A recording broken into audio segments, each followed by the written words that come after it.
can I do? What can I do? What can I do? When I'm stuck inside you.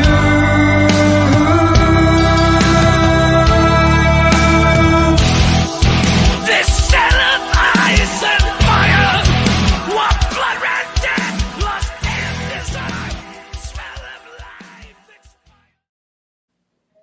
What's up? What's up? What's up? Ryan Inman, Rick Paulton. That Browns in the weather delay. Decided to rock that for the beginning of the show.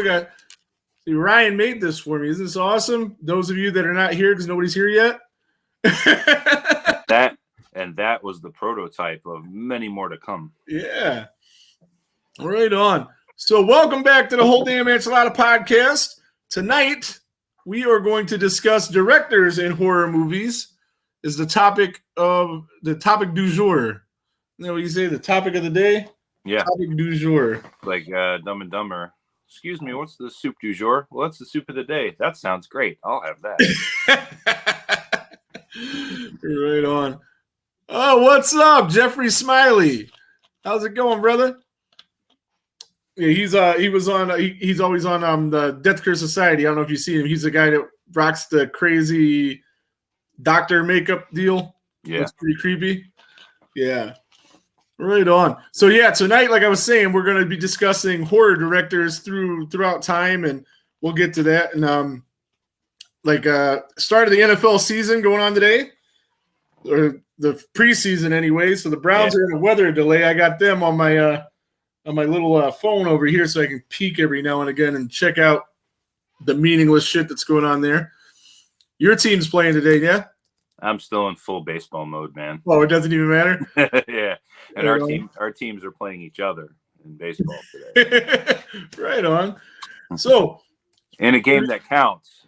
Yeah, in a game that counts, yeah, no doubt. Yeah, and preseason games, the NFL, the third one interests me because that's the one where now it's the second one because they only have 3 games. Oh, yeah. We got 4 because we're the Hall of Fame game. Right. So the second one, then like the next one they all play, that one will interest me because the starters play for like a half or more. They usually do, yeah. But with the way modern coaches are now, they want to keep them out of there as much as possible. So who knows? I remember back when they still played 4 games, the starters would play 3 quarters in the third game. Yeah. Yeah. Mm-hmm. That's why you got that. Yeah. What was it? That rant from was it? Denny, the Arizona coach. Oh, Dennis Green. Yeah, who they thought we were. Yeah. We played them in the preseason. We played 3 quarters. They are who we thought they were. I love how he slammed it. He's like, now. He just like slams the table. Now, if you want to crown them, go ahead and crown them. They are who we thought they were. But anyway, so let's get to the topic at hand a little bit. So in the mail today, I got this guy. So we're going to talk about horror directors. Ooh. He's not one of the greatest yet, but he did make a great movie, and this is it, which very soon we're going to review on the podcast. Adam Green signed Hatchet 8x10. He directed the 3 of the Hatchet movies, 3 of the 4 Hatchet movies. He didn't do 3 for some reason. He did 1, 2, and Victor Crowley, which was the 4th one. Mm-hmm. But yeah, we're going to get to those just because those are so fun. I was watching part 2 with Ricky and just going through and just checking out all of the different icons. There was you had Tony Todd, you had a Leatherface or 2 in it, and this was just in that one movie. So that'd be fun to go through and just who's who and what's what. But right on. So let's see. I guess we'll do this the same way we did the last 2 podcasts, where we just throw something out at random and we'll talk about it. I wish more people would be on. If anybody is on, go ahead and share the live stream so we can get some more people going. Oh, real quick, too, before we jump in. Oh, yeah, okay. Next week, we're not going to do Friday, like you said. Yeah. Because you're going to be out of town. Yeah. But we are going to I'm going to see Guns N' Roses, so that'd be pretty sweet. But we're probably going to be on Thursday. We'll update that on the thing, but we're going to do something Texas Chainsaw related because of the game coming out on Friday. Right. You want to just do a review of the first movie or that That's a tall order, but we can do it. I mean, it's something we're gonna have to do anyway. Yeah, we could do that, or we could just do a ranking of the franchise, the 8 or 9 movies, however many there are. Are there that many? There's at least 8 because I was reading an article about something the other day, and it was like 8 sequels, talking about the 8 sequels. Yeah. I don't know if I'm in on that because there's no way I've seen more than 4 of them. Yeah, that's what we can't do a proper ranking them. I couldn't rank them because with reboots. Yeah, Jeff says. Yeah, there's a few, and there's some bad ones in that. You know, he's one of my favorite. The Texas Chainsaw Massacre in '74 is one of my favorite horror movies of all time. We're going to talk about that a little bit because Tobe Hooper is going to come up in this discussion. Yeah. And it inspired so many people, and it was just a fucking great classic movie, in my opinion. And some of the sequels were decent. Spoiler alert. Spoiler alert. Yeah. Texas Chainsaw Massacre. Yeah. Not the best Tobe Hooper horror movie. Oh yeah? Okay. Well, we'll get to that. We will. And so, but yeah, I'm curious of what you're gonna pick. Oh, you're gonna pick Poltergeist. Yeah. I'm thinking, I'm like, we talked about Tobe Hooper, not a lot of movies come up. So, but anyway, yeah. So yeah, they've got a lot of real good movies. Like I like Adam Marcus's movie, even though he didn't direct it, he wrote it, and they fucked up a lot of his shit in it. Was that the 3D one? That's the 3D one. Yeah. And it's I think it's really cool, and I think his idea was really cool to pick up right where the other one left off. Texas 22, not good. Exactly. There are some that are not good, and that is one of them. That is not good. I didn't see it. That's the one on Netflix. It's free on Netflix. It's bad, man.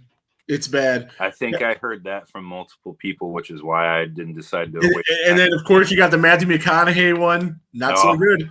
Yeah, Jeff says, don't waste your time, and I agree with him. It is bad. I saw the Matthew McConaughey one a long time ago, and yeah. No, that one wasn't good. So, I mean, and I like Leatherface. I really don't look at – I'm sorry to interject, but yeah, I really don't even look at Texas Chainsaw Massacre as a franchise so much as just the first film compared to the other, like, big horror – franchise goes together and then they change everything, but I like some of them. Most of them actually. They didn't do the sequel for a long time either. The sequel part 2 came out in '86, so 12 years later. Yeah, that's a long gap. It is a long gap, but yeah. So, but yeah, you know, I like a lot of them. A lot of them I don't like, because a lot of them are fucking stupid.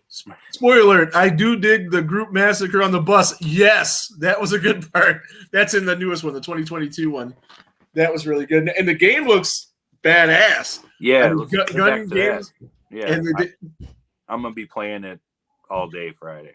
Oh, right on. Yeah, I'm going to have to – Ricky will be on probably because he's not going with me. So he'll be on the Xbox playing it. And I'm gonna have to get in that when I get back, because I didn't play Friday the 13th till it was out for like years. Because I had a cool idea, but I didn't even pitch it to you, and I will now, even though it happened because you won't even be home, right? But I figured we could have like streamed that, played together live, like via Twitch or some other way, and done the podcast while we were playing. Oh yeah, we could. We can't do that Friday. Yeah, because you're not. You might be able to do it another time, right? Maybe that's how Death Curse Society got their start. They would stream Friday the 13th and bullshit. Yeah. Yeah, I was thinking about doing something like that and like figuring out how to do a watch along or something, but even like a live review of the game while playing it. Yeah, maybe. Yeah. Maybe we can do that. It'd be better. You know what? We might still be able to do that because I'm off on Friday. The game comes out Thursday at midnight. Yeah. So I'm off on Friday. Adam doesn't get out of work until 3:30, so we won't leave until 3:30. We might be able to do it a little early. We'll talk about that later. I gotta go to work Friday. Yeah, but you get off at like 3:30, 4 o'clock, don't you? 5:30. Oh, yeah, those 10.5-hour days now. Yeah. I love how they're bringing back these classic horror movies as games. Yeah, no doubt. All three of those games, Friday the 13th, Evil Dead, and Texas Chainsaw. All good shit, for sure. And I just wish that they would have like a campaign mode. And I think this one's going to be similar to Friday the 13th, where some people are the families, some people are the people that are, you know, the tourists or whatever, and they try not to die, and the other people try to kill them, which is fun, and it'll be great. And I'm sure there'll be great kills in it. But I just wish there was a campaign mode. You know this isn't the first Texas Chainsaw game, right? I don't remember the old one. One came out for the Atari 2600, man. Oh yeah, I wouldn't remember that. Oh yeah. You know what? So yeah, you know what we're gonna do? We are gonna do a review of the game. We'll do Thursday. We'll probably review the movie, and then we'll do like what you're talking about, and I'll get some images and some video of that first piece of junk movie game. It's bad. I'm sure most Atari games were. Oh yeah, come on. Were any of them good besides Pac-Man? Come on. Baseball. Not really. Baseball. Yeah, there was a lot of Atari games for the 80s that were horror. And if you have them in the box and stuff, they're worth a shit ton of money. Yeah. The same company that made Texas Chainsaw made another horror franchise, but I can't remember what it was. But they're both bad games, but they're both worth a ton of money. Halloween. They made Halloween. Oh no. Right on. So should I start, or you want to start, or how do you want to do this? I'll do it. I'll throw them because I know this technically isn't a ranking, but I'm going to spit them out like that way, you know. But then between me, you throw another one out, so it's not a dead ranking.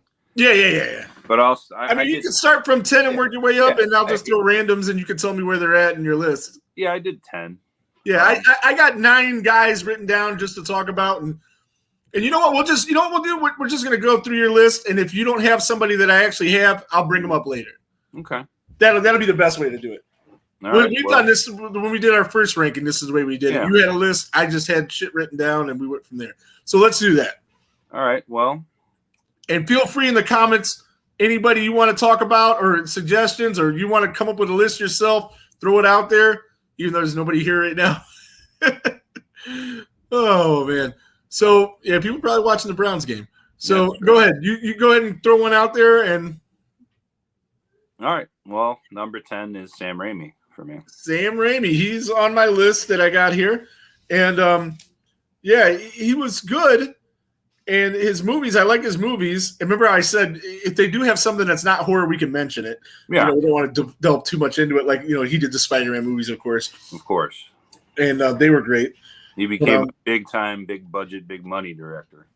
Oh, yeah. And, the first horror movie he did was Evil Dead, right? Which is the dead opposite of having a big budget. Just talking about making a movie on a shoestring, man. That was this. But Evil Dead, and I like it for what it was, and we've talked about this a few times. But Evil Dead 2 redid 1 so much better that there's just. I mean, I have no use for Evil Dead 1 now. I'm the same way, man. Evil Dead 2 is the sauce, man, as far as I'm concerned. Yeah. And it just, I know it is like the hottest take ever for a horror person. It's honestly the only Evil Dead movie that I really like. Yeah. I'm not saying the rest like suck. No, it's not like that. It's just, it's the only one. Like if I had them all on my shelf and I was ever in the mood for an Evil Dead movie, it's always going to be 2. Yeah, and I like Army of Darkness a lot too, and but I think Army of Darkness gets more into the fantasy genre rather than actual horror. Mm-hmm. And I'm gonna get you that first season of Ash vs. Evil Dead when I finish with it. And I'd like to see that because I know he directed. I don't know if it was all of it, but I know he directed some of those episodes. I think he did the whole thing. Evil Dead 2 just set the franchise on its current path. Yeah. And it redid Evil Dead 1, but way better than Evil Dead 1. But Sam Raimi he's great, and like all the good practical effects in his movies, which practical effects is where it's at. I don't have no time for CGI really. Like nobody does it well. But so Sam Raimi, Bubba Hotep, was that a horror movie? No. Did you see it? The Elvis movie. With, the Elvis movie. Yeah, with Bruce Campbell.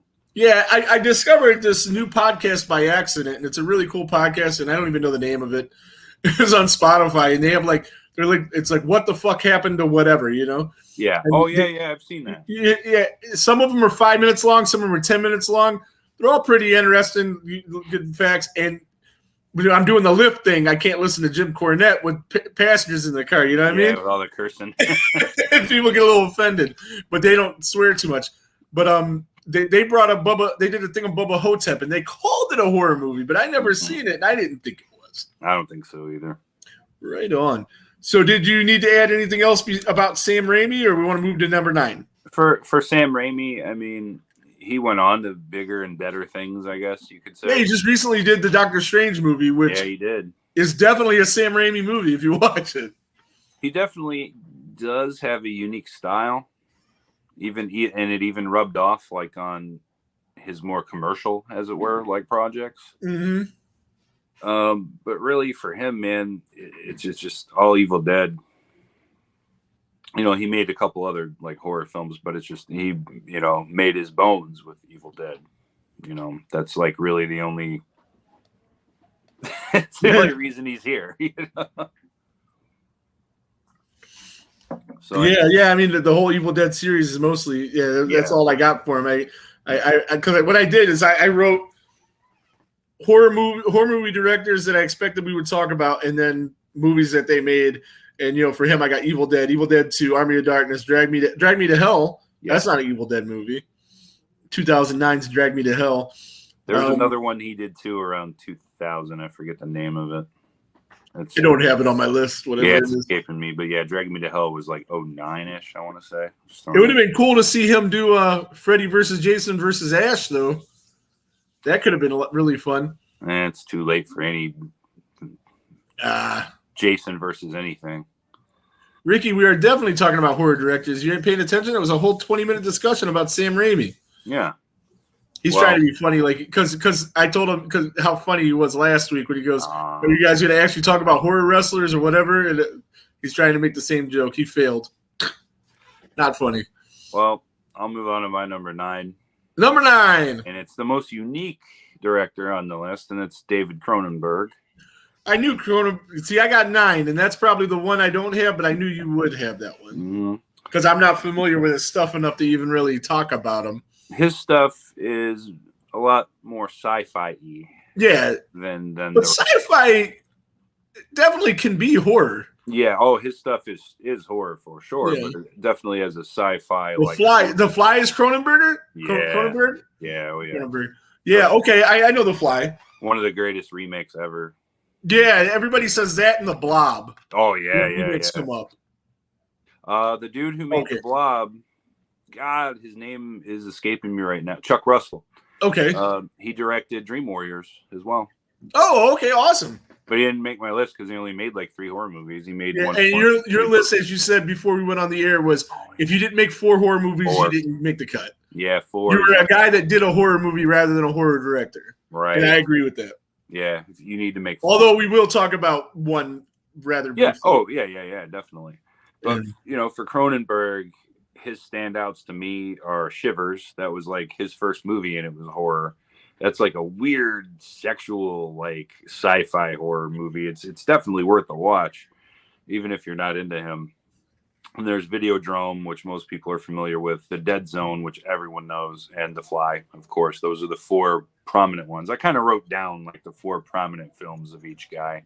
Jeffrey says Cronenberg is known as the king of body horror and lives up to it. Yeah.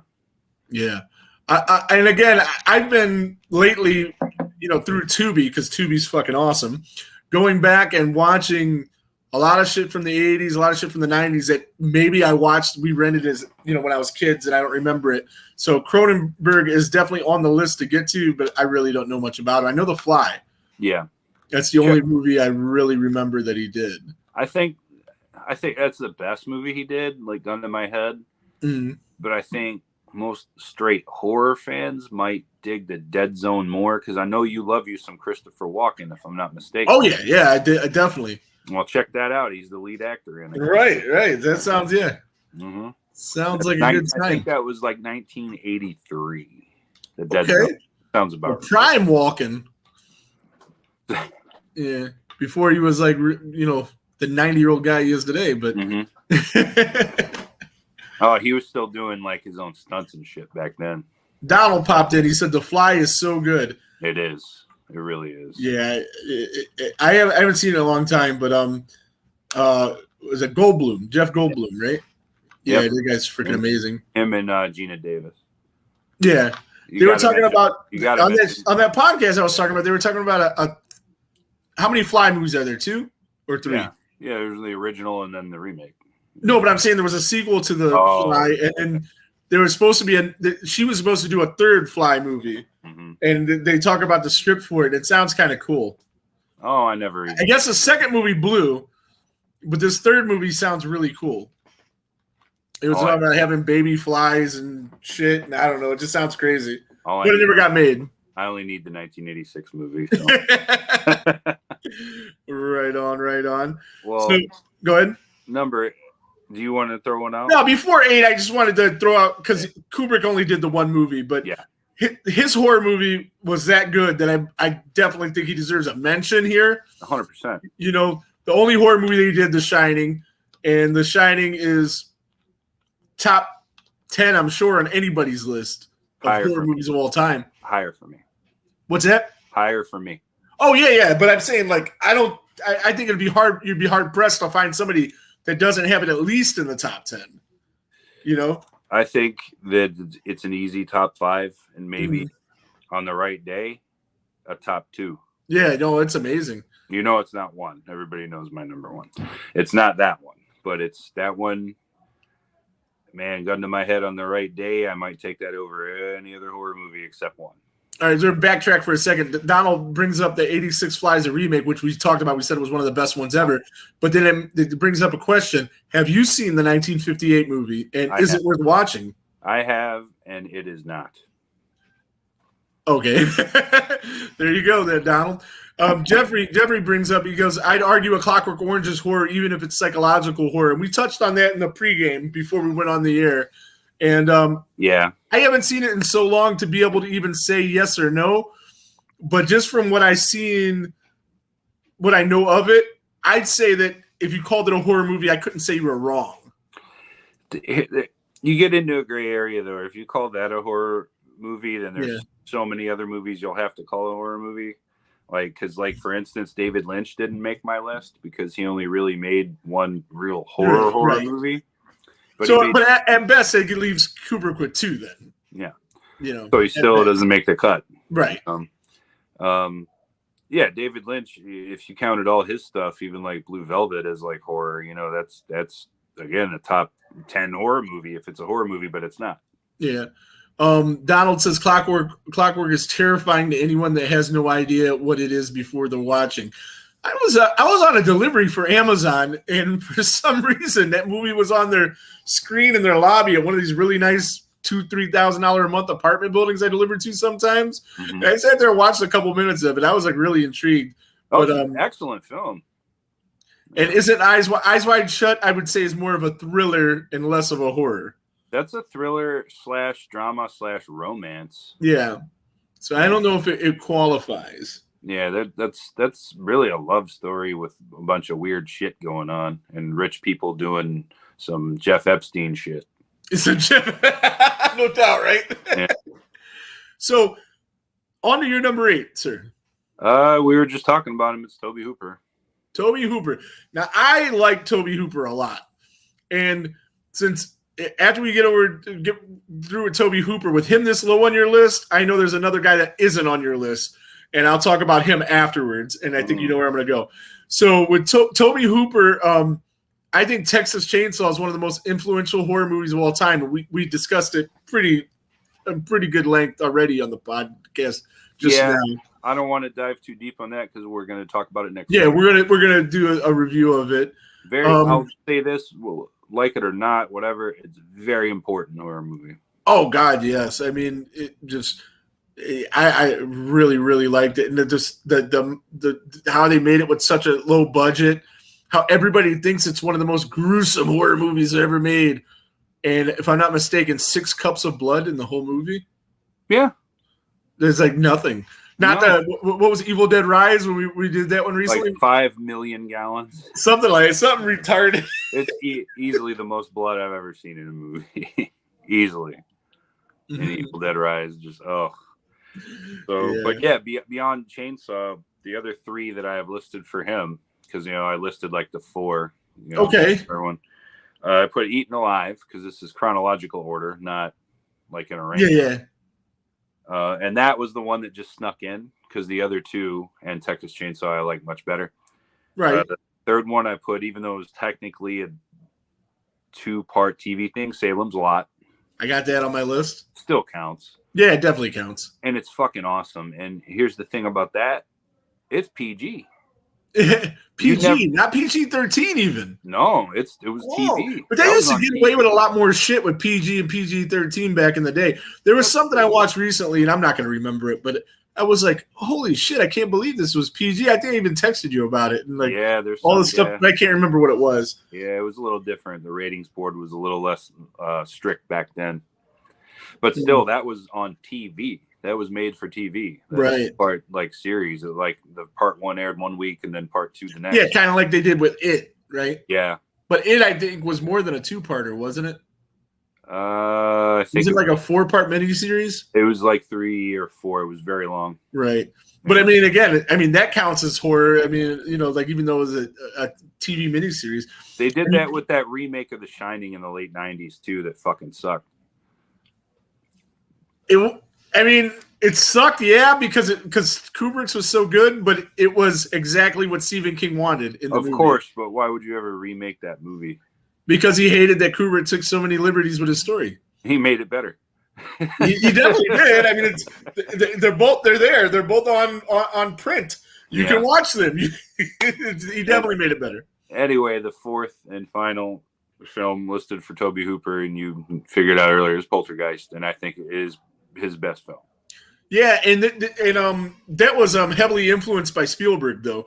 So a lot of people think Spielberg actually directed it because back then you couldn't do 2 movies at once, and I think he was doing E.T. Did he produce it? Well, go ahead. Did he produce it? He produced it, but a lot of people think it was some roundabout. Jared, what's up, brother? He chimed in with Poltergeist, but yeah, but he did on his pod on a Horror Chef podcast. They did Curse of all the curses of the Poltergeist, and that was pretty interesting. They're doing some big shit now on their podcast and real good stuff. They just did, recently they did the Warren Files, and they just got through that. And now, ironically, podcast or 2 ago, you brought up Cropsy and how I should check with them, and it's something they should know. Mm-hmm. That's what they're doing right now. Awesome. Anyway, so I don't know if they heard you bring it up and they were like, we need to do this, or it just was next on their list. Yeah, I'll definitely be listening to that because that's fascinating to me because I love The Burning. Right. So, but yeah, with Poltergeist, the directors union, you couldn't do 2 movies at once for whatever reason, and a lot of people think he hired Tobe Hooper as a workaround, and he really directed the film, but it's not true. I get it. But yeah, he was doing it, Jeffrey. He was doing it while Spielberg was doing E.T. And he was on set quite a bit, but everybody that was in the movie, everybody that was around the set said Spielberg was very hands-on as a producer, but Tobe Hooper definitely directed the film. For sure. So those rumors have been around forever, and they are not true. Even though Spielberg was Spielberg, dude, Tobe Hooper was already a prominent director. He wasn't just going to sit there and be like Spielberg. No, of course not. It's like, no, you hired me to do a job. I'm going to do this job. Right. It's not like Tobe Hooper was some schlub he just threw in there. Right. And we all know directors have huge egos. They're not going to do that. Well, we're going to go in a different direction for my number 7. Okay, but before that, while we're on Tobe Hooper, and I know he didn't make your list, that's why I want to bring him up. Rob Zombie. Rob Zombie is not on your list, right? Did not make my list. I know you. There's definitely Hooper aspects in that movie, Jared says. And yes, absolutely. Absolutely. But when you bring up Tobe Hooper, I wanted to bring up Rob Zombie because House of 1,000 Corpses is so much of a Texas Chainsaw ripoff, and all of his stuff after is so heavily influenced by Tobe Hooper. I just watched his Halloween movie the other day, which I liked a lot when it first came out, and I really liked that half-hour, 40-minute backstory. And like now I watch it, and I'm like, we don't need that. Mm-hmm. I don't want a reason Michael's crazy. I want Michael to just be Michael, evil, pure evil. I saw it in the theater day What's one. That? I saw Rob Zombie's Halloween in the theater day one. I did too. I didn't like it. Then I loved it, and now I'm a little older, and I'm like, no. But after that 40-minute intro, it goes into pretty much a remake of the 78 film, and it goes really through. Cropsy looks like a 5-parter. That's great because the last 10-parter was freaking amazing. Going Deep, Love Zombie, House of Thousand Corpses is a beautiful movie, and it's like a new version of Texas Chainsaw. You're shaking your head. You don't like it. So you don't like any Rob Zombie movies. Had no redeeming qualities for you then, huh? Okay. Hey, what's up, Lisa? Lisa says hi. All right, everybody's just late to the party. Everybody's coming on. That's great. Yeah, not a Rob Zombie guy, not a Rob Zombie fan. Yeah, I bet you. Oh, where'd you go? Ryan dropped out. So I bet you know when you're tasting music. Hey, Rosa, what's up? You're not a big fan of his music either, huh? White Zombie was cool. Rob Zombie, no. Yeah, I dig it. It's fun stuff. His movies are fun. His solo music is a guy that uses "fuck" like a comma. Yeah, he swears even too much for me. Yeah. It's like he just throws swear words in there just to have them. They're like every other word's a swear word. I was watching the Halloween movie the other day, and I say to my wife, I say, is he trying to like break the record for F words in a movie? And it seemed like it was just so unnecessary. Swearing just to swear is stupid. But I like Rob Zombie. I don't like any Rob Zombie movies. There, I said it. Yeah. Well, not for me. Not for you. Nope. I'm 50-50 with them. I don't know. So you had you were gonna go into number 7, yes? Yeah. Okay. This is another modern director. Okay. This is probably a guy that I got on my list. Go ahead. James Wan. I knew it. Who is Australian? Asian Australian, yes. Yeah. Yeah. Yeah, he's Australian, and I believe he's of Chinese descent. Yes. I think he had the potential to be way I know Jared loves him some James Wan. Yeah. He still turned out to have a fantastic career, but he started out with such a bang.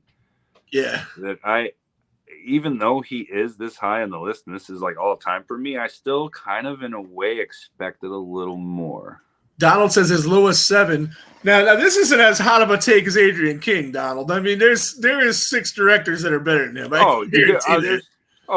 Exactly, Jeffrey. Yeah, that man. Jared says that man has a gift, so he needs to do more, and I agree. Yeah, I have for his list here.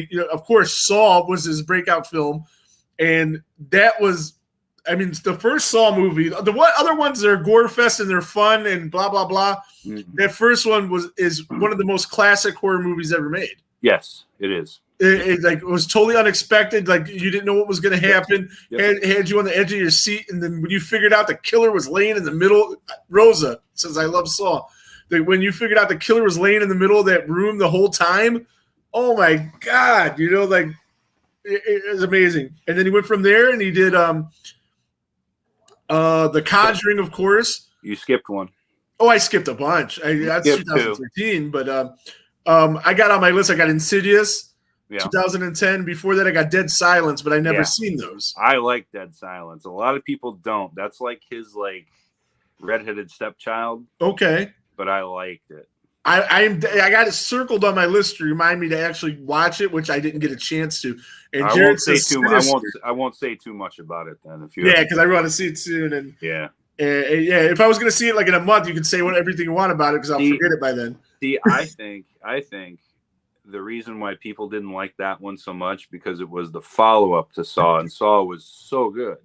Right. It's kind of like it's the horror version of a lot of people didn't like Jackie Brown. Because Pulp Fiction was so good. Yeah. But Jackie Brown is a fucking awesome movie. It's an awesome movie, but it's probably his 6th best movie. I'd put it higher. I'd probably put it at 3. Oh, really? I love Jackie Brown, but let's not even go. Yeah, we're not going to get on Quentin Tarantino kick. I could talk about. We'll talk about that at a later date and time. I could talk about him for like 3 I don't hours. think he did any horror movies, right? No, stuff kind of horror-ish, but no. But yeah. I could talk about his movies all day. So. Jeffrey says Saw sequels did what many other horror movies did and beat the franchise to death. I'm doing a rewatch of the Saw movies currently, and because I want to get ready for the new one that's coming out, and I don't really remember a lot of them. Although my friend did have a song on Saw 6. He did Waylon and Jeff Mushroomhead. They did Soul Is Mine. And if you guys haven't seen that video on YouTube, check it out. It's fucking amazing. But Saw sequels stayed intact though, and it's the most linear franchise that makes sense. That might be true. I have not seen a Saw movie I hated yet. Well, the reason they kept making them is because they kept making fucking money. Yeah, they made a shit ton of money. Jeffrey says it's a great song. Fuck yeah, dude. Like Halloween time, new Saw movies in the theater. Right. It's Halloween. It must be Saw. That was their tagline. Yeah. Rosa says, I'm rewatching the entire series to get ready for the next one, and I'm so excited for it. Same. I am too. Just I love new horror. And again, none of the sequels have the impact or anywhere remotely good as the first one, though. I mean, to be honest, I do enjoy the other ones. I had fun watching them. They're nothing like the first one. The first one is a classic. The other ones are just good popcorn movies, you know. James Wan had nothing to do with them either. No, he didn't go any further. But he did do The Conjuring. He did do The Conjuring 2. Mm-hmm. He directed Aquaman. Remember I said we would bring up some cool things, you know, not horror related. Yeah. And Aquaman was regarded as one of the better DC movies. I never saw it. I know you're not a huge comic book guy. I never saw it, but good on him because directing that was all about that cheddar. And didn't that movie make like $37 trillion? Something like that. I think it's just, they're printing money. He was a producer on all of Saw movies, I believe, besides the one he directed. And see, you know, producer credit is a very nothing. Yeah. You know what I mean? It could be like we were talking about Spielberg and what he did with Poltergeist. He was a producer, but he was all over everything. A lot of times, producer is just your name's on the movie because you know somebody or you put some money out for the movie. Yep. You don't necessarily do anything with the movie. That's true. Like, the producer is such a broad. Yeah, it's such a broad title that you know there's no telling. Like another podcast I listened to, The Dolls of Horror, they're doing Wes Craven month, and we'll get to him, I'm sure. But they brought up a movie he produced that his son directed, and I'm like, he didn't really do anything. His son wanted to do a movie, and he said, "I'm Wes Craven, do this movie," and he put his name on it. It usually means nothing, but he's always in the director's ears and many of the behind the scenes. Oh, okay, you know if that's the case. But yeah, so he did The Conjuring, Insidious, Conjuring 2, Malignant, which I didn't see either. Dead Silence. Don't forget Dead Silence. Yeah, and he is great. I think he's the best modern director there is. I agree, and yeah, looking at my list, none of the guys above him are currently making movies. So, yeah. So, one more thing about Saw. Jeffrey says Saw X takes place between 1 and 2, brings back Tobin Bell into a role he coddles like a newborn. I can't wait. I'll check it out. Yeah, I'm definitely interested. Maybe some of us can get together and all go to see it. That'd be good. We can try to make something happen. Do a whole damn enchilada road trip to the movie theater. So, what number are we on your list? Number 6. Number 6. Now, the Donald, you'll see if this is better than James Wan, and you can then you can make your argument for Wan being so low. Go ahead. I wouldn't bet a lot of money, but I bet a little money. Donald's probably never seen a movie directed by this gentleman. Donald's a movie guy. Dario Argento. Dario Argento. He may have. I wouldn't say no. Like you said, I might bet a little money. Mm-hmm. I'm $20 worth of sure he hasn't. But Donald, like he used to do the film festivals and shit downtown and stuff. Jared says he has. Dario Argento is Suspiria? Yes. Okay, and I have not seen any of his stuff, but I am like going to because again, the Dolls of Horror, they covered the Suspiria trilogy that and Donald's seen Suspiria, so there you go. Okay. I told you he's kind of into that artsy shit sometimes. Yeah. This is definitely his style is more up my alley when it comes to traditional film, not necessarily horror, but the crossover works for me. The Bird with the Crystal Plumage, which was the first horror film he directed, is actually one of my favorites, and a lot of people never talk about that one. So that was early. He was very bored watching Suspiria, and you watched the original Suspiria, not the remake, right? We'll see what he says, because I hear the remake is god awful. I haven't seen the remake, and I never will. Yeah, The Dolls of Horror, and again, they were really high on Suspiria and the subsequent movies. They did a review of that one, and it was like torture for them. So that's his most well-known film. Yeah, I don't think it's his best. I would take The Bird with the Crystal Plumage. I would take Deep Red. And also, this one's near and dear to my heart as a music guy. I would take Tenebrae over that. Okay. And who does the music in that? I don't know who does the music. It's because somebody that does music for him is doing a tour like everywhere. Okay, because the story the story is about a musician. I want to say the band's called Goblin. Does that sound like a band?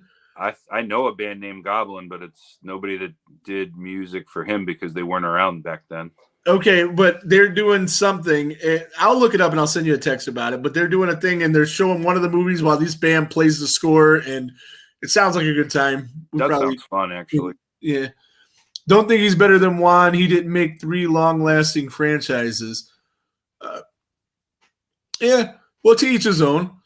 But I got a feeling if we threw this out to a giant group of horror fans, I think they might likely agree with Ryan. But if anybody else thinks that Juan should be rated higher than Argento, please respond in the comments, and we'll see what the guys that are here think.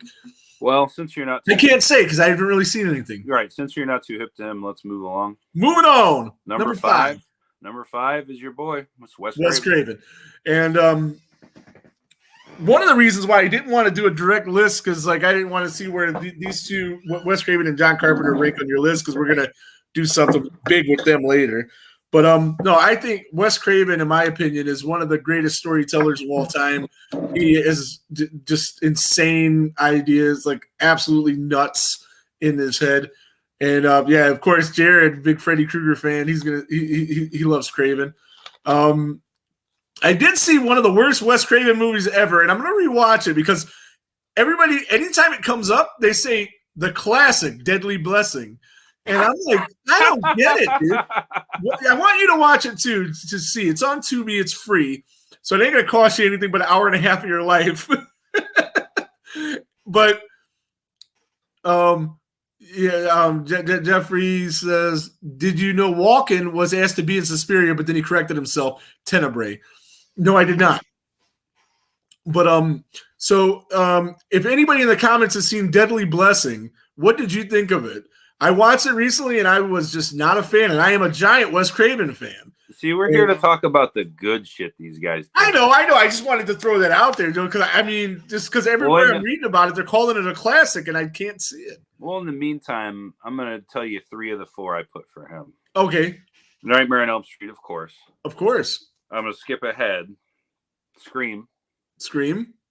I'm going to backtrack. People Under the Stairs. Amazing. And you'll never guess what I listed as the 4th one, and it's not New Nightmare. Oh, yeah, it should be, but it's Last House on the Left. No. I love Hills Have Eyes. No. Shocker. No. Better. Oh, Vampire in Brooklyn. No. This is a movie. This is a movie I love, and no one ever talks about it. And I figured this would really. Yeah. I don't know. I'm lost. The Serpent and the Rainbow. I haven't seen it. I love that movie. I haven't seen it, and I'm going to watch it soon. I love that movie so much, and no one ever talks about it when they talk about Craven. Yeah. I just had to throw it didn't do well with critics or moviegoers, right? So good, man. Yeah. I thought it was. I don't know about. Well, critics hate all horror movies. Yeah. So, and there's more to it than that. There's a lot of. Jeffrey says he's got a gig and he's got to go. Have a great show. Hey, thanks for stopping by, brother. Yeah, man. Thanks, dude. And good luck with your gig, whatever you got going on. Well, I don't want to, go too long on him and another one coming up because again, we got a lot of stuff going on. But yeah, I have him at 5, and I think just about where he should be. Okay. So, and I can respect that. Like he's higher on my list, but of course, yeah, that's fair. You could probably flip flop the 2 guys. For right on. Number 4. John Carpenter? George Romero. Oh, George Romero. He's on my list. And of course, I would have Wes Craven over him, but that's because, I'm not just a giant zombie movie guy. I'm not either, man, but he did so much other shit too. Well, I mean, not so much other shit, but enough different stuff. I've got 10 movies listed for that guy, and every one of them is a fucking zombie movie. Creepshow? That's the one that isn't. Yeah. and that's my favorite besides Dawn of the Dead. Right. I like Dawn of the Dead better than Night of the Living Dead, but that's not such a I definitely do not. Really? No. I seen Dawn of the Dead recently, and I didn't like it. Really? I didn't like it. I'm going to watch it again just to make sure. But I didn't like it. I didn't like Savini did the effects in that, right? He was in it too. Was he in Dawn of the Dead? Yeah, he's one of the bikers at the end that gets eaten. Oh yeah. And I did for the first time I seen half of it. I didn't watch the whole thing because I got tired and had to go home. But Adam's favorite horror movie is the remake for Night of the Living Dead, and I watched most of that. And Savini directed that. It was fucking great what I seen of it. But Night of the Living Dead's fucking amazing. It's a classic. The ending of that is just crazy. Like you weren't expecting that. Yeah. The remake for Dawn of the Dead wasn't terrible either. I hear it was a good remake. Yeah. Who did that? Didn't the Superman guy did that, right? I don't remember. The guy that Snyder. Was it? Yeah, I think it was. Okay. And because he did that and like Army of the Dead or some shit with Batista and. But George Romero. I was thinking about that today because on that podcast that I stumbled across, they had Nicotero on there, and he's from Pittsburgh, and George Romero's from Pittsburgh, and Tom Savini's from fucking Pittsburgh. Yeah, and like Pittsburgh, all these gore. What's his name? Chris Nelson. He's from Pittsburgh. All these like Hollywood effects guys are all from Pittsburgh, and they're all like zombie guys, and that's just really weird to me. Like all of his movies take place in fucking Pittsburgh. Yeah, it's just crazy to me that they're all tied together. It's like what's his name? Fucking Baltimore. John Waters. All his movies are in Baltimore. Yeah, right on. Not a horror guy, but very. Did you ever see the 1973 The Crazies? Yeah. Yeah, I haven't seen that, but it came up on Brian Ebenezer, South Jersey Jason's other podcast that he does not too often with Dave Brown, the Choose, Use, and Review or whatever thing that they do. Though we make an episode when we fucking feel like it podcast. Yeah, comes out like every 3 months. Yeah. Another George Romero movie that is under the radar too that I really like is called Martin. Martin? Yeah, just Martin. Oh, I'm not familiar. It was 77 maybe. It was before Dawn of the Dead. Did you ever see The Amusement Park? Yes, I did. I hear that's pretty crazy. That was early 70s as well. It wasn't really a horror movie. It was some like weird things going on in it. I think you can call that one a horror movie though, because there's enough of that kind of tone to it. Right on. Yeah, it was like shot like a documentary. Or not my favorite. Like a PSA, public service announcement or something. Yeah, it sounds interesting, but I haven't gotten to it yet. Well, you guessed it one spot too early. My number 3 is John Carpenter. Yeah, I know he wasn't your one. No. But Carpenter is just insane. Yeah. Like he's made like. Well, I got 5 movies right here on this list, and you say you're just writing down 4 movies for each guy. So I'm curious what you would pick. But 5 of the greatest horror movies of all time, all by John Carpenter. Oh yeah, and I'm gonna go with. Do you count Escape to New York as a horror movie? I don't, but it's so fucking good. Oh right. Okay, because I was gonna try to guess your list. Yeah, and I would put that on there if you counted it as a horror movie. But Halloween, The Fog, The Thing, and They Live. You nailed it. Yeah, right. Now my 5th one was Christine because that would have been. That would have been. I like that one a lot too, but the other 4 I like better. Yeah, they're masterpieces. I like Escape from New York better than Christine too, but again, not right. Right. Yeah, they're definitely they're masterpieces. I mean, they are. One of them. They are. Every one of them is a 10 out of 10. I was so glad that you loved The Thing as much as you did. Oh, dude, I was talking with JP Cross from A Killer's Confession, who was on the show. His bandmate James, who plays guitar in the band, was commenting on Facebook, driving to a gig, and JP's making me listen to this podcast about The Thing, and I was like, and he never seen it and has no desire to see it. And I was just like, oh my god, dude, he's not a horror guy at all. Oh, okay. But I was like, this might not be the best horror movie of all time. This is like a top 5 any kind of movie of all time. And I was begging him to watch it because I'm like, it's not. I mean, people are getting killed, but there's way deeper shit going on. Way more to it than that. Yeah. Oh, I love The Thing. That seems too like based on JP's tastes when we did the pod with him that he probably loves it. Oh no, yeah, he loves it. Yeah, he definitely loves it. And I was trying to get him to watch. He said he's into Christmas movies. I was like, I got one for you. Yeah, that one. He was like, "Don't you?" What's that? I was going to say something really mean, but I'm not going to now. He says, "Don't you be ruining my good, wholesome holiday fun," or something like that. I was like, "All right." But yeah, I really hope he breaks down and watches The Thing because I bet you he comes back to me like, "Dude, that is a great movie." Yeah. I can't see how anybody would watch it, even if you're not into horror and not like it. John Carpenter gets bonus points too, like even and that's my thing. I'll just throw it out there now. When we go back and forth on Craven and him, he's got the ultimate like trump card, like tiebreaker, and that's John Carpenter does his own fucking music, and it's. I knew you were gonna bring that up, and he has more music credits than he has directing credits. Absolutely, because other people hire him to do his music. Of course they did. Good at it. Of course they did. I mean, it's arguable, but between him and Harry Manfredini, Friday 1 and Halloween 1978, I mean, that's always the best. Like, what's your favorite score in a horror movie? One of those two is going to be the answer. Yeah. They're just absolutely legendary. I have a clear-cut answer to that, but I'll save it. Okay. What was your opinion on the Fog remake? Did you see that? I never did. You never did? No. Now, the Death Curse Society, guys, this comes up from time to time, and if you want to see Zig go crazy, like, it's so bad, and he just goes nuts about it. He makes it sound so horrible that I have to see it to see how bad it is. Oh, wait, I think I did see Zig talk about that one. Yeah, oh yeah, he goes crazy. Yeah. And the other guys, they don't get as passionate as he does, but none of them think it's a good movie. No.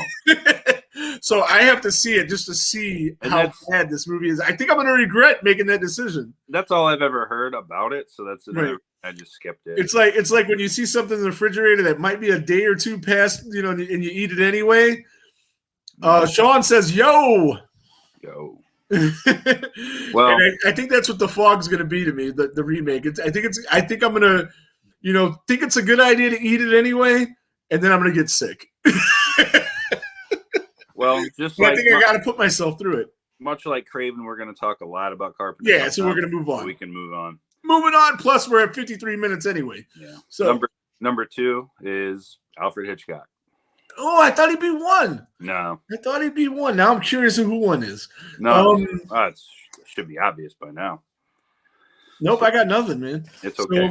So, we'll get to it. Hitchcock's 2. He's clearly the best pure director on this list, and it's not close. Vandalay Industries shirt, Ryan. Yeah, Sean says he loves your shirt. Thank you, Sean. So with Hitchcock's career spanned many, many decades, right? He started in the 20s. His last movie was when?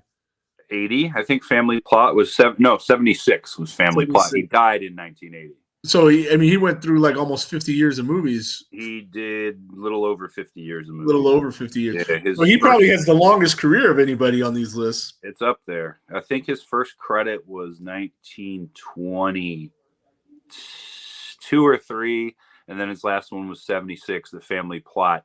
And that's actually a good movie. It's not horror, but it's very good. Right. The film he made right before that is a horror movie, though, and it's on my little list here. Okay, what is that? That is a film called Frenzy. Brendy? Frenzy. Frenzy. Yes. Okay. That is about a serial killer. And he went back to Britain to make this one. He was making all his movies in America for a long time. Right. But then he got old. He went back to Britain, where he's from. Probably just wanted to go home. Pulled a Ozzy, Yeah. Yes. And Frenzy is about a serial killer in England, and he strangles women with neckties. Oh. And it's very, very good. It's a whodunit.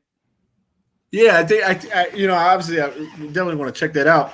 But it's a horror movie for sure, because it's a movie about a serial killer. The first half of it is a whodunit, and the second half of it is a who's going to solve it. Yeah, cool. That sounds interesting. I'm gonna have to check that out. Yeah, that's not one of his most well-known films.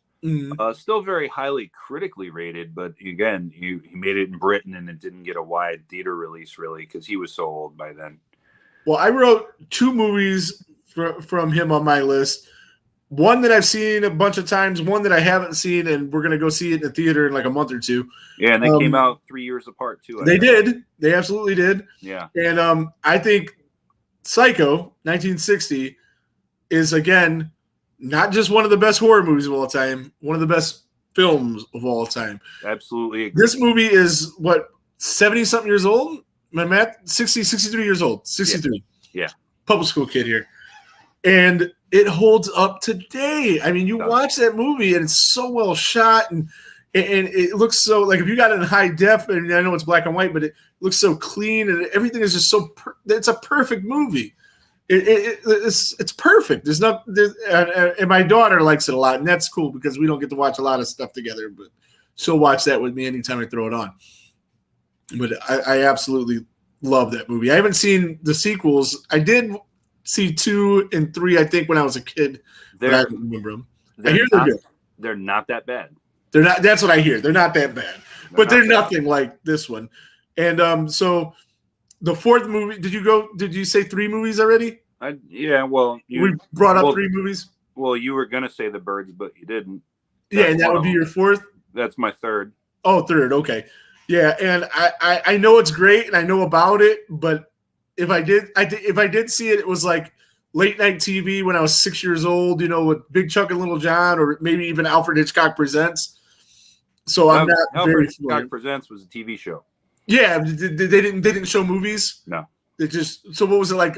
Similar to the Twilight Zone or something? Sort of, and kind of like Outer Limitsy kind of thing, but more suspense than sci-fi or horror. I remember him walking into the outline of his stomach. I remember the music, but I don't remember any of the shows. And I'll throw this out there: the first horror movie he made was in 1927. Okay, and it was called The Lodger, and it was about a Jack the Ripper type character. Of course, with him being from England, I'm sure that was exactly, and that was still kind of fresh, back then. You got to think that movie's almost 100 years old. Oh yeah, it is creeping up on 100. He had the largest gap, 33 years between horror films. Loved The Lodger, and then he didn't make another real horror film until the Psycho. And that's another reason Psycho really had that effect that it did, because he hadn't done anything quite like that before. And do you think Psycho is the godfather to all slasher films? No. Slasher, no. Horror, yes. Yeah. I don't consider Norman Bates a slasher. Yeah. So I don't think he fits the profile. But as far as horror, just straight horror. Psycho was 1960, Sean. Yes, 1960. And just like I said, I'm gonna brave the movie The Fog to see how bad it is. I am not going to watch the Psycho remake. No, and the saddest part of that is Gus Van Sant is a fantastic director. He absolutely could have done something with that. And all he did was a shot-by-shot remake, and I think he must have had some kind of beef with the studio, because there's no way. That dude is a brilliant director. Right. I don't know why the fuck he did that. And who was the actor in it? Anne Heche was. Anne Heche was, she was Vince Vaughn. Well, I mean, and they're both really good, so. Yeah. So, I mean, all the elements were there. He just phoned it in. Yeah. I don't know. I have no desire to see. If I watch a remake, I want you to put your own twist on it. Like when you cover a song, I don't want you to sing the song the exact same way that the other guy sang the song, because then I'll just buy the other guy's song. Well, we're hitting that hour mark, so. All right. So Number 1? Is that where we're at? James Whale. Who? James Whale. I know nothing about him. Frankenstein. Oh, I don't know. This Old House. Really? Or the old Dark House. The Invisible Man. The Bride of Frankenstein. Somebody else on this list did an Invisible Man movie. Memoirs of an Invisible Man. Who was that? Who did that? John Carpenter. John Carpenter. Okay, I knew I seen that name somewhere. That's a comedy with Chevy Chase. Oh yeah. Oh yeah. Okay, I haven't seen that movie then. All right. No, James Whale. He is absolutely the greatest horror director ever. Right on. Yeah. You've not seen the original Frankenstein? Again, if I did, it was a Big Chuck and Little John thing when I was like 5 years old. Really? Yeah. The original Invisible Man with Claude Rains? Nope. What? No, I haven't watched a lot of those Universal monster movies. Like, I mean, I did, but I didn't. You know, the Invisible Man. No, none of that. And so the Bride of Frankenstein might even be the best one of all of them. I have seen that, but if you held a gun to my head and told me to do a report on it, I couldn't tell you shit. Well, that's sad. It's sad. I'm trying, and I did that last year. I was last year for Halloween. We watched a bunch of old movies, but none of those came up. Like we did Creature of the Black Lagoon, which I fucking loved. I love that movie too. And we did an old Dracula movie. Nosferatu? Nosferatu, we did that, but another old Dracula movie. Nosferatu, I couldn't do it. I tried. It's too old. Oh, I love it. Yeah, I don't know. Somebody did it where they did like the score live and stuff, and I thought I might like that. I might have liked that, but I just I couldn't. It was just way too slow. And you got to read the movie because it was like it's silent, and kids are running around. I think if I watched it by myself, I would get into it a lot more, but I couldn't concentrate on it enough. But I think I would like it. I have seen it before, and I thought I liked it then. But, you know, your taste changed so much. Like I said in the beginning of this, Halloween 2009, really liked it the last time I seen it, and then now not so much. I was going to prank you, but you had to bring them up earlier. I was going to get all the way to number 1. I was going to say Rob Zombie. Just look on your face. South Jersey Jason says, "What's up, bitches?" I just wanted to see the look on your face and then be like, gotcha, because you know I knew. Yeah, you knew that. If he was on your list, it'd be very low. I know you wouldn't do that. Never going to make this list in any fashion. Oh man! If maybe we do worst directors. Or so Rob Zombie says, "Yeah," and to him I say, "No." I don't know. Like I said, I do like him. I think House of 1,000 Corpses is great. No. Right on. Did they start this football game? Well, yeah, they did. I'm about to go see Christopher Titus. Oh yeah, you got shit to do, man. So we got to get out of here. Plus, it's 1 hour and 3 minutes. So I want to thank everybody for stopping by. I want to thank everybody for joining the chat. Showed up late, but you guys did show up, and we appreciate that. Tell a friend to tell a friend. And Ryan, the neighborhood. There it goes.